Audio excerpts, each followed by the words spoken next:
You're listening to a podcast by the Center for Action and Contemplation. To learn more, visit cac.org.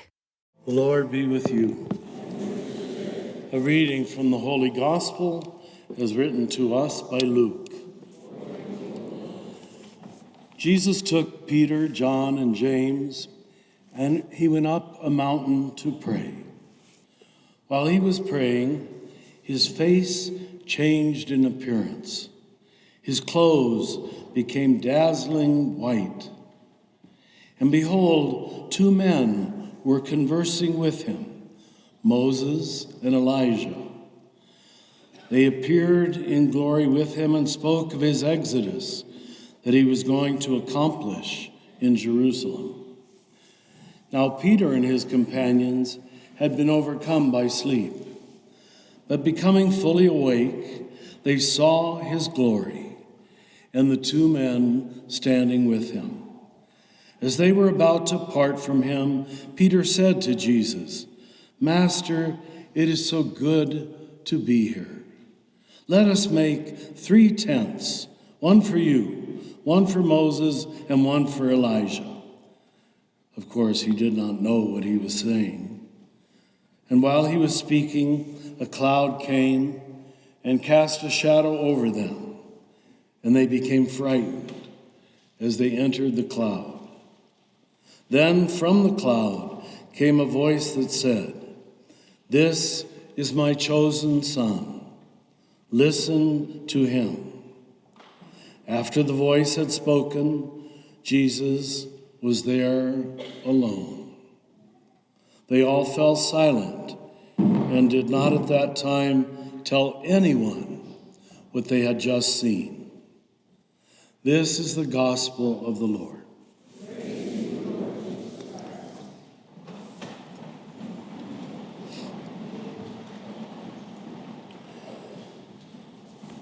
Knowing that 99.5% of the people who've ever lived since the beginning of time did not know how to read and write, we've got to know that how spiritual teaching was communicated was through story and image.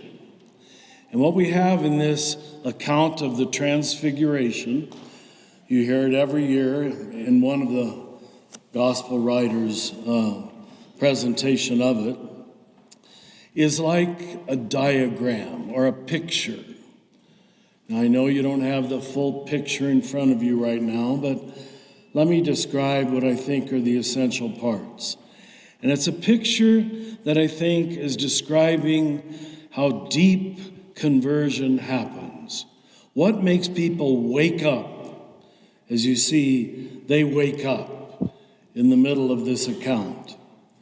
So first of all, we have Jesus leading them up to a high mountain, meaning this is going to be something at a high level, something important, something central and deep.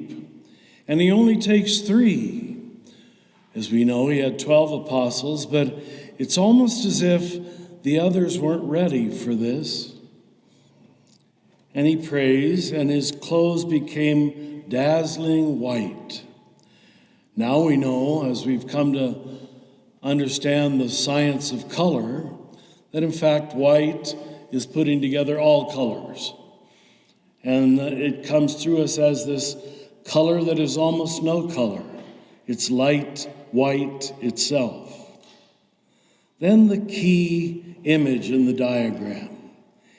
He is standing in the middle, Jesus, and on one side he has Moses, who is the first of the leaders of Israel. On the other side he has Elijah, who is the archetypal Jewish prophet.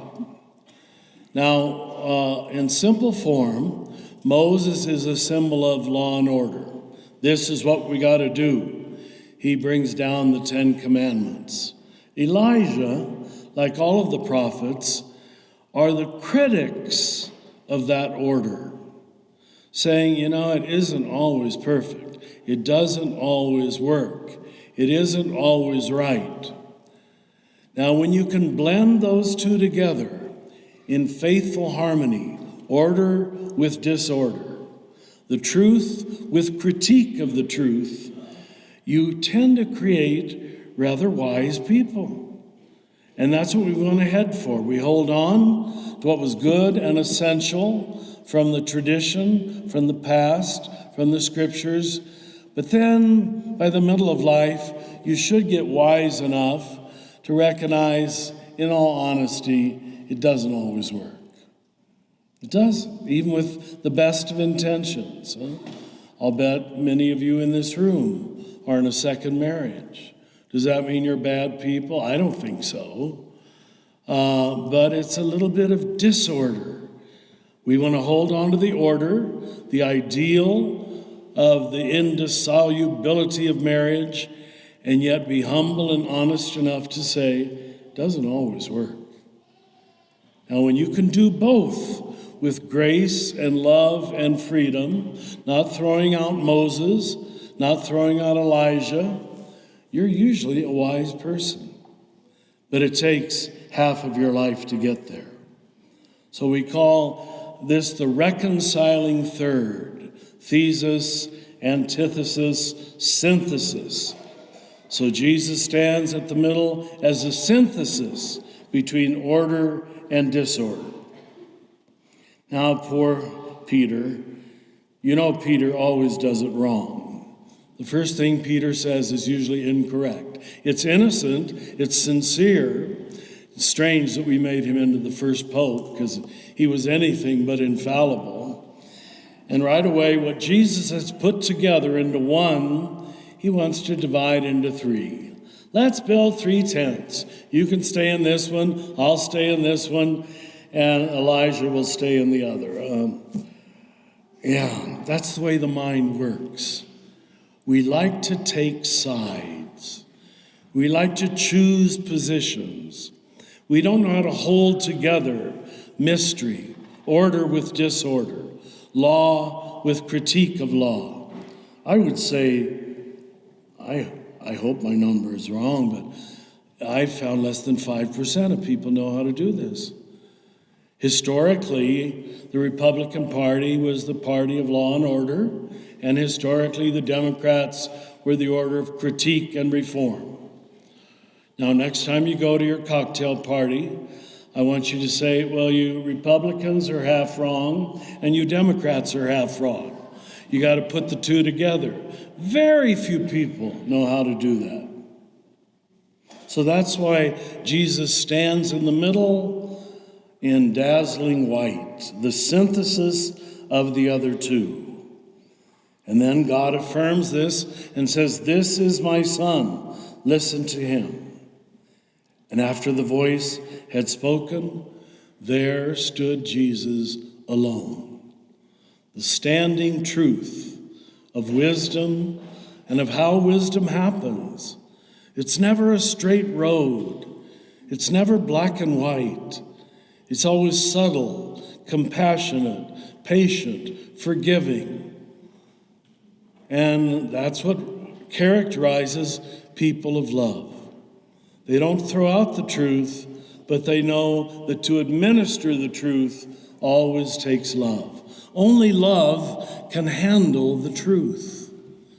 Otherwise, you use the truth as ammunition to attack the Republicans or attack the Democrats.